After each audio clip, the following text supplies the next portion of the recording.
Hello guys, അപ്പോൾ നമുക്ക് ദോശയോടെ കഴിക്കാനായിട്ട് വെള്ള ചമ്മന്തി ഉണ്ടാക്കിയാലോ? നിങ്ങളും ഇങ്ങനെയാണോ ഉണ്ടാക്കുന്നതെന്ന് പറയൂ കേട്ടോ. ഞാനിങ്ങനെ കേട്ടോ ഉണ്ടാക്കുന്നത്. ഒരു 2 പിടി തേങ്ങ, കുറച്ച് ചെറിയ ഉള്ളി, ഒരു പച്ചമുളക്, കറിവേപ്പില ആവശ്യത്തിന്, ഉപ്പ്, ഇതെല്ലാം കൂടി ചേർത്ത് നല്ലോണം അരയ്ക്കുക. ഒരു ചെറിയ പീസ് ഇഞ്ചിയും കൂടി ഇടുന്നുണ്ട് കേട്ടോ. അതായത് ഇതെല്ലാം അരച്ചതിന് ശേഷം ഒരു പാൻ വയ്ക്കുക.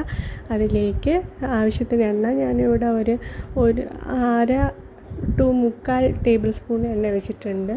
കടുകിട്ട് കൊടുത്തു. കടുക് പൊട്ടിയ സമയത്ത് ഒരു 2 ചെറിയ ഉള്ളി കട്ട് ചെയ്തതും കൂടി ഇട്ട് കൊടുക്കുകയാണ്. അതൊന്ന് മൂത്ത് വരുമ്പോഴത്തേനും അതിലേക്ക് വറ്റൽമുളകും കറിവേപ്പിലയും കൂടി ഇട്ട് കൊടുക്കുക. ഇതൊന്ന് റോസ്റ്റായി വരുമ്പോഴത്തേനും നമ്മൾ നേരത്തെ അരച്ച് വെച്ചേക്കുന്ന ചമ്മന്തിയും കൂടി ഇട്ട് കൊടുക്കുക. ഗ്രൈൻഡറിൽ റെസിഡ്യൂവൽസ് ഇരിക്കുന്നതുകൊണ്ട് കുറച്ച് വെള്ളം കൂടി കലക്കി ഒഴിച്ച് കൊടുക്കുന്നുണ്ട് കേട്ടോ. അതും കൂടി ഒഴിച്ച് കൊടുത്തു കഴിഞ്ഞാൽ നമ്മുടെ അടിപൊളി ചമ്മന്തി റെഡി. ഈ തേങ്ങാ ചമ്മന്തി ഉണ്ടെങ്കിൽ ദോശയുടെ കൂടെ വേറെ ഒരു കറിയുടെ ആവശ്യമില്ല. വേണമെങ്കിൽ സാമ്പാറും കൂടി ഉണ്ടെങ്കിൽ പിന്നെ കിഡുവാണ്.